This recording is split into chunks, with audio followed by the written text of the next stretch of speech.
It was 12:14 a.m. when I finally got my key into the lock, and I wanted on record that my key never fights me like that unless I've had a day specifically engineered by a vengeful airline scheduling algorithm. 3 connecting flights, a layover in Denver that turned into 4 hours because of a mechanical issue nobody could explain. A rental car return line that moved slower than actual geological time. By the time I climbed the stairs to our building, my rolling bag had picked up a limp, and so had I. I'd been gone 9 days for a work conference in Austin. 9 days of pitching my firm's new brand campaigns to clients who kept asking questions I'd already answered in the slide before. My voice was gone. My feet were worse. All I wanted was my bed and the specific brand of silence that only exists at 12 a.m. on a Tuesday. I did not get that silence. The kitchen light was on.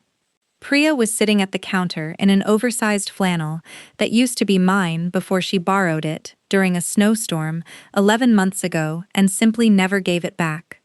Her laptop was open, a spreadsheet full of vendor names glowing on the screen, and a mug of tea sat next to her, stone cold, clearly forgotten a long time ago. She looked up the second the door creaked. "You're supposed to be asleep," I said. "It's midnight." "So are you," she said. And yet. I dropped my bag by the door. Permanently, apparently, because I did not have the energy to move it one more inch. I've been awake since 4 a.m. Austin time. I think that makes me technically a ghost. A very tired, very jet-lagged ghost. I expected her to laugh, throw out one of her usual lines about how I always come back from work trips looking like I fought a raccoon and lost. She didn't.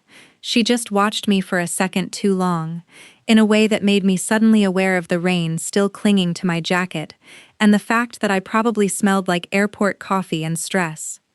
Then she stood up and crossed the kitchen and put both arms around me. Not the quick one-armed hug we did when either of us survived a bad Tinder date. A real one. Her face pressed into my shoulder, her hands gripping the back of my coat, like she was checking I was actually solid and not some overtired hallucination she'd conjured out of missing me too much. "Priya," I said slowly. "What happened?" She didn't answer right away, which was its own kind of answer, because Priya always has something to say. She's the person who narrates her own disasters mid-collapse. Silence from her was its own emergency flare. When she finally pulled back, she didn't go far. Her hands stayed on my arms. Her dark eyes were tired in a way that had nothing to do with the hour. "Don't go to bed yet," she said. "I need to tell you something, and if I wait until morning, I'm going to talk myself out of it." There were several ways to interpret that sentence at midnight, delivered by your best friend and roommate of 3 years, while she was still holding onto your arms like you might float away. My brain, running on 4 hours of broken airplane sleep, landed on all of them simultaneously and processed none of them correctly. "Okay," I said, which was, admittedly, not a full sentence. "That's it? Okay?" I just flew through a thunderstorm in a plane that made a sound I don't want to describe. My vocabulary is currently limited. That got the smallest laugh out of her, but her hands didn't let go. "Take off your coat, you're soaked." "I'm aware. I was there for the raining part." "That's why you're the marketing person, and I'm the one who actually notices things." She peeled my coat off my shoulders before I could argue, hung it over a kitchen chair, and pointed me toward the stool at the counter like she'd already decided how the next 10 minutes of my life were going to go. "Sit, eat." I made 3 hours ago and reheated it twice because I kept getting distracted checking your flight status. My chest did something complicated. "You were tracking my flight?" "I track everyone's flight. I'm a menace." "You're deflecting." "I'm hungry adjacent and stalling, yes." She put a bowl in the microwave. Ours worked fine, unlike apparently every microwave in every story like this, and while it hummed, I looked around the kitchen. Nothing had changed in 9 days. Her ceramic spice jars were lined up like a tiny army. My unopened mail sat exactly where I'd left it, Ignored. Her sketchbook for the pop-up restaurant she'd been dreaming about for 2 years sat open on the counter, corners soft from being flipped through too many times. Priya didn't look like nothing had changed, though. She looked like someone holding a decision she hadn't set down yet. "You're staring," she said. "I'm reading the room." "The room says nothing." "The room says a great deal, actually. You reheated doll twice. You're wearing my flannel. You hugged me like I'd been declared missing. Something happened." She exhaled and finally sat down across from me instead of behind the counter, close enough that our knees almost touched. "Okay, fine. 2 things happened while you were gone. Give me the less terrifying one first." "I got the lease." I blinked. "The restaurant lease? The one on 5th? "The one on 5th. Her mouth twitched, trying not to smile and losing. "The landlord called Thursday. I signed yesterday." I nearly knocked over my water standing up. "Priya, you've wanted that space for 2 years." "I know." "You should be thrilled. Why do you look like you're about to confess to a crime?" She looked down at her hands. "Because the second thing is that the lease requires me to be fully operational in 4 months, which means the next 4 months are going to be insane. Vendor meetings, permits, hiring, testing menus at 2 in the morning. I'm going to be a nightmare to live with." "You're already a nightmare to live with. You alphabetize the spice rack and judge me for owning a single spatula. One good spatula is all anyone needs, and you're missing my point." "Then make your point." She looked up. Whatever bravery she'd rehearsed in the 3 hours before I walked in seemed to catch in her throat, because for a second she just breathed. "I'm scared that if I throw myself into this the way I need to, I'm going to disappear on you." And I didn't want to disappear on you without saying it first, because you already do that to me sometimes, with work, and I never say anything, and I don't want us to become 2 people who live in the same apartment and wave at each other in the hallway.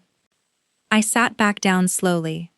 "Priya, we're not going to become—" "There's a second thing," she said, cutting me off before I could reassure her out of finishing. "You said there were 2 things." "I said 2 things happened. I didn't say I was done." I folded my hands on the counter. "Okay. Go." She picked at the edge of her sleeve. My sleeve, technically, the way she does when she's stalling for real. "While you were in Austin, I went on a date."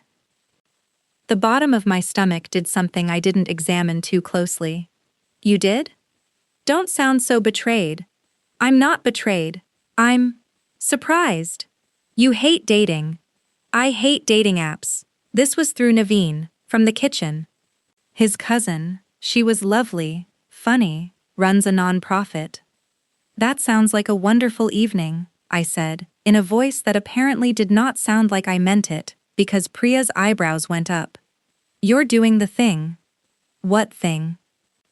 "The thing where your face files a complaint on your behalf." "My face does no such thing." "Your face is currently in litigation." She leaned forward slightly. "Do you want to know how the date went?" "Obviously." "It was fine. She was kind." "And the entire time I kept thinking about how you would have hated the restaurant's playlist, and how you'd have made fun of the guy at the next table narrating his entire trade portfolio to his date, and how none of it felt like anything until I imagined telling you about it later." The kitchen went very quiet. "So I told her the truth," Priya continued, "that there's someone else taking up space in my head, and it wouldn't be fair to keep going on dates while that's true."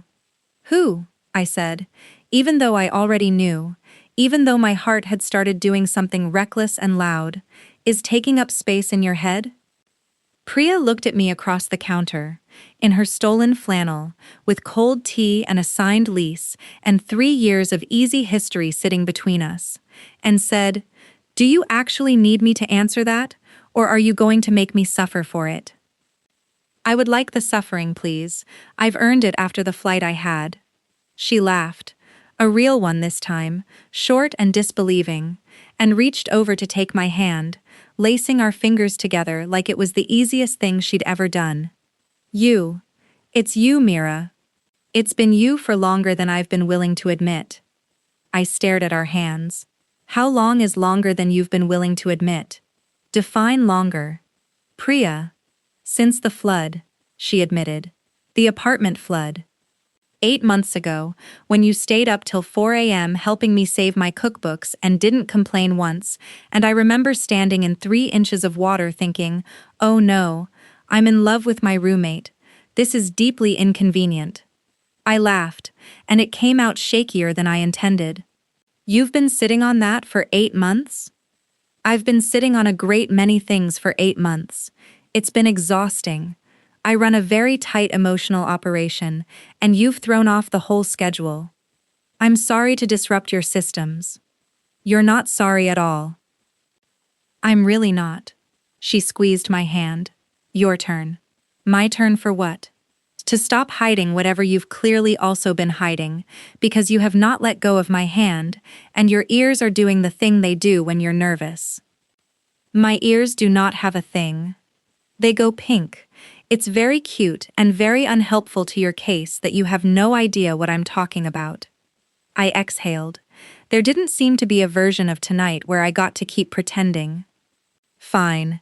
It's not 8 months for me. It's closer to 1.5 years. Around the time you started that ridiculous pop-up dinner series in our living room, and I realized I looked forward to Sunday nights more than I looked forward to anything else in my entire week. Priya's whole face changed, softened, opened, in a way I'd never seen directed at me before, only ever at a new recipe that finally worked, or a kitchen that finally came together the way she wanted. 1.5 years, she repeated. You've been quietly in love with me for 1.5 years, and you let me make you eat 17 failed risotto experiments without saying anything? I was suffering nobly. You were being ridiculous. I contain multitudes. She stood, still holding my hand, and pulled me up with her, close enough that I could smell the cardamom she probably hadn't managed to wash off from an afternoon of recipe testing. Can I kiss you? Because I've been rehearsing this entire conversation since Thursday, and I did not plan past this part. Yes, I said, before she'd even finished the sentence. She kissed me carefully, like she was giving me every chance to change my mind, and I didn't. I felt her hand come up to my jaw, and mine settle at her waist, and the whole apartment, the cold doll, the vendor spreadsheet, 9 exhausting days of airports, seemed to go quiet around the two of us. When we broke apart, she rested her forehead against mine, laughing softly. I cannot believe we did this at midnight, over reheated Dalal, while I was mid-signature on a restaurant lease. It's very us, I said. It's extremely us. You do realize, I added, that you're about to be unbearably busy for 4 months. Vendors and permits and testing recipes until 2 a.m. You basically warned me you were about to disappear. I did warn you. I don't care. I'll bring you food you didn't cook. I'll proofread your menu copy at midnight if I have to. I've spent 1.5 years quietly rearranging my schedule around you without either of us noticing. I can survive 4 intense months. Her eyes went bright. You mean that? I really do. Good, she said, because I already put your name down as my emergency contact for the health inspection, and it felt insane to do that for a roommate. That's either the least romantic or most romantic thing anyone's ever said to me, and I genuinely can't decide. Both, she said. It's both. I woke up the next morning with a crick in my neck, sunlight cutting across the kitchen floor, and the distinct memory of falling asleep on a stool that was not designed for sleeping. Priya was already awake, sitting cross-legged on the counter with 2 mugs of coffee, watching me with an expression I hadn't earned yet at that hour. Good morning, she said. My spine has filed a complaint. Your spine can take a number. That's cold. I made you coffee. Consider it a peace offering to your spine. I took the mug and drank half of it before I trusted myself to speak. Do you regret last night? She considered the question seriously, the way she considered everything, tilting her head like she was tasting it for balance. I regret sleeping on the kitchen floor/stool situation. I do not regret the part where I told you I love you and you didn't run. I couldn't have run. You'd relocated all my flight tracking data to your phone and knew my exact whereabouts at all times. That's not what love is. It's 90% of what love is. She kicked my foot lightly under the counter, smiling into her coffee. So, what are we doing? Dating, presumably. That direct? You've clearly been in love with me since a flood 8 months ago. I think we can skip the part where we pretend to figure out what to call it. Fair. She hopped down off the counter. I am, however, still expecting a first date. A real one. With a reservation, not takeout eaten over a shared cutting board. You hate reservations. I hate other people's reservations. I make an exception for mine. 3 nights later, I found myself standing outside her bedroom door, holding a small paper bag, feeling more nervous than I had any professional right to feel, given that I regularly presented ad campaigns to rooms full of unimpressed executives without flinching. Who is it? Priya called from inside. You know exactly who it is. We live together. Could be a very polite burglar. Open the door. She opened it wearing a green dress I'd never seen before, hair down instead of in its usual working knot, and for a second neither of us said anything, because apparently 3 years of easy familiarity did not prepare either of us for the sight of the other one dressed up on purpose. You look, I started, and lost the thread of the sentence entirely. I look? Unfair. You look unfair. She grinned and glanced at the paper bag in my hand. What's that? A gift. For the first date, it felt like tradition demanded one. She opened it and found a small ceramic measuring spoon, shaped like a tiny elephant, trunk curled into a scoop. She stared at it for a long moment, then started laughing so hard she had to lean against the doorframe. This is the ugliest, most wonderful thing I own. I saw it, and thought of you specifically. That felt significant. It is significant. It's deeply significant that my girlfriend's love language is novelty kitchenware. Girlfriend, I repeated. That happened fast. You brought me a ceramic elephant. We're well past casual. Dinner was at a small place 2 neighborhoods over, string lights and mismatched chairs, and it turned out that 3 years of living together had quietly demolished every normal first date question before we'd even sat down. So, Priya said, unfolding her napkin with exaggerated formality, tell me about your family. I introduced you to my entire family at Diwali last year. You taught my grandmother to make paneer from a video call. Right. What are your hobbies?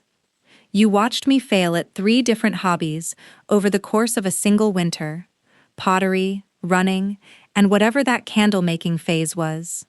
That candle-making phase was a war crime against our apartment's smell. See, this is the problem. We've skipped every normal stage of getting to know someone. We built a foundation first, and now we're retroactively adding romance. It's very efficient, actually. I respect our process. We gave up on typical questions and ordered dessert instead, and it was easier after that, the 2 of us leaning into the parts we hadn't said out loud even though we both already knew them. What are you actually scared of? I asked. With the restaurant? Priya turned her spoon over in her coffee, considering that I'll pour everything into it and it still won't be enough. That I'll become someone who only talks about vendor contracts and walk-in freezer temperatures. You could never become boring. It's not in your skill set. You say that now. I say that as someone who has personally witnessed you narrate a kitchen fire like it was Shakespeare. She smiled, but it faded a little at the edges. What about you? What are you scared of? I looked out the window at the street, buses hissing through a light rain. That I'll keep traveling for work, and one day come home, and the apartment will just be an apartment again. Not this.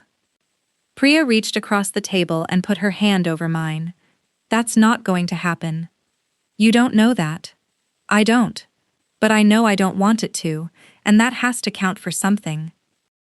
The first month of officially dating taught us that living together does not automatically make dating easier. It just means the arguments happen closer to the coffee maker.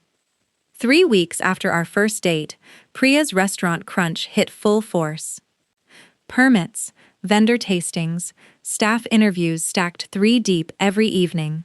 The same week, my firm asked me to fly out early for a client emergency in Seattle, 5 days earlier than planned, cutting straight through a weekend we'd already blocked off to finally paint the guest room together. I told her over breakfast, bracing for it before she'd even reacted. Seattle, she repeated. This weekend. I know. I tried to push back on it. Did you actually try, or did you agree the second they asked? Because that's what you do. The comment landed harder than she probably meant it to. That's not fair. Isn't it? You solve things before anyone else gets a vote, Mira. You did it with the campaign restructure in March. You did it with moving the lease renewal meeting without asking if I could make it. I'm trying to keep both of our lives from falling apart while you're buried in vendor contracts. I didn't ask you to manage my life around your work schedule. I'm not. I stopped, took a breath, tried again more carefully. I'm sorry. I should have talked to you before saying yes. Priya's shoulders dropped slightly, some of the sharpness leaving her voice. I'm not upset that you have a job that needs you. I'm upset that I find out about big changes after they're already decided.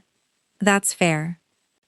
I've spent 4 months learning to tell you when I'm overwhelmed, instead of just disappearing into the kitchen. I need you to do the version of that too. I nodded slowly. Okay, new rule. Before I say yes to anything that touches our plans, I check with you first, even if it feels urgent. Even if it feels urgent. Especially then. She managed a small smile. I'm still annoyed. That's allowed. Bring me something ugly from Seattle. It'll speed up my forgiveness. Deal. Seattle turned out to be 4 days of rain, and a client who kept changing the campaign concept the night before every single meeting. I texted Priya a photo of a truly hideous ceramic salmon from a gift shop, and she replied within 30 seconds. This belongs in a museum of crimes against fish. By the third night, whatever tension had followed me onto the plane had mostly dissolved into ordinary missing her, the kind that made hotel rooms feel emptier than they used to.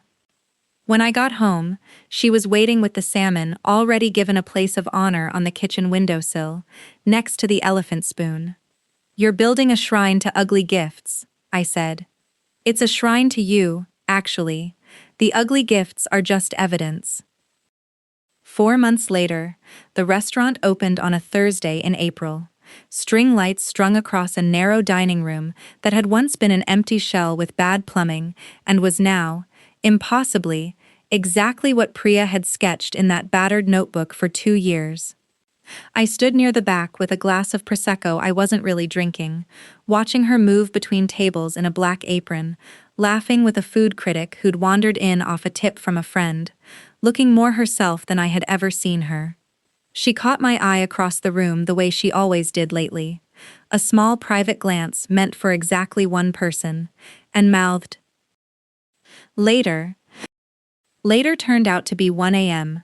Both of us collapsed on the apartment floor, because neither of us had the energy to make it to the couch, my head on her shoulder, her fingers absently tracing circles on my arm. Well, she said into the quiet, we survived it. You survived it. I mostly proofread menus and carried boxes. You did the emergency contact thing. That counts for a lot. I turned my head to look at her. Tired? Devastatingly. Go to bed. She smiled, eyes already closing, and pulled me half an inch closer instead of moving toward the bedroom. Don't go to bed yet, she murmured, echoing herself, echoing that midnight 4 months ago that had started all of it. Stay here a minute more. So I did. Outside, the string lights over the restaurant's sign were probably still glowing, and somewhere in a drawer was a stack of vendor contracts and a battered notebook full of 2 years of sketches finally made real. None of it had been simple. There had been the Seattle fight, the 4 months of missed dinners, the nights we'd both been too tired to be gracious with each other. But none of that had felt like evidence that any of it was fragile. It had only ever felt like proof that we were choosing each other on purpose, again and again, instead of by default. I thought about the elephant spoon and the hideous ceramic salmon lined up on the windowsill like small, ugly monuments to every version of us that had gotten us here. The roommates, the almost something, the midnight confession over cold doll, the girlfriend who kept a health inspector's emergency contact number, filled out with my name on it, before either of us had said the word. Love. Out loud. Mira, Priya said quietly, already half asleep against my shoulder. Yeah. I'm glad you didn't go to bed yet. I pressed a kiss to the top of her head. Me too.